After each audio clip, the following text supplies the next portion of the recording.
అంటే ట్రాఫిక్ ఛాలెంజ్ల పైన రేవంత్ రెడ్డి గారు ప్రజల అకౌంట్ల నుంచి నేరుగా బ్యాంకు నుంచి వాళ్ళకి చెప్పకుండానే వాళ్ళకి తెలియకుండానే నగదు బదిలీ కట్ చేసుకోండి, గవర్నమెంట్ అకౌంట్లో వేసుకోండి అంటుండు. కేసీఆర్ గారి హయాంలోనేమో నగదు బదిలీ ప్రజల అకౌంట్లోకి పంపిండు, రైతు బంధు డైరెక్ట్ ప్రజల అకౌంట్లో వేసిండు కేసీఆర్. అవ్వాతాతలకు 2000 పెన్షన్ నేరుగా అకౌంట్లో వేసిండు కేసీఆర్. కానీ రేవంత్ రెడ్డి ఏమంటుండు, ప్రజల అకౌంట్ల నుంచి లాక్కొని ప్రభుత్వ అకౌంట్లు వేసుకుంటా అంటుండు రేవంత్ రెడ్డి.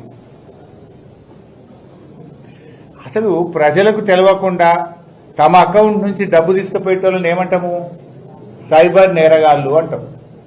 సైబర్ నేరగాళ్ళు నీకు తెలియకుండా నీ అకౌంట్ల నుంచి పైసలు ఎత్తుకపోతారు.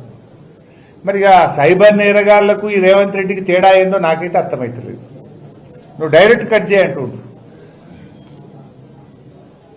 నేను అంటున్నా రేవంత్ రెడ్డి, ఎన్నికల ముందు మీరు ఏం చెప్పిండ్రు? బాండ్ పేపర్ మీద రాసిచ్చారు. బాండ్ పేపర్ మీద రేవంత్ రెడ్డి స్వయంగా సంతకం పెట్టిండు. డిసెంబర్ నెల నుంచి అవ్వాతాతలకు 4000 పెన్షన్ ఇస్తా అన్నావు. మహాలక్ష్మి కింద మహిళలకు 2500 ఇస్తా అన్నావు. తులం బంగారం ఇస్తా అన్నావు. మరి అవి ఏమైనాయి?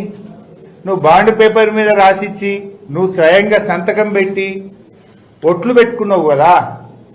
మరి ఒట్లు పెట్టుకున్నందుకు నెల నెల అవ్వాతాతలకు ఇవ్వాల్సిన 4000 రూపాయల డబ్బులు కానీ, ఆడపిల్ల పెళ్లికి ఇస్తామన్న తులం బంగారం కానీ, మహాలక్ష్మి పథకం కింద మహిళలకు ఇస్తామన్న నెలకు 2500 రూపాయలు రేవంత్ రెడ్డి అకౌంట్ నుంచి మరి సీదా ఆటో క్రెడిట్ చేసే పని కూడా చేయాలని నేను డిమాండ్ చేస్తా ఉన్నా.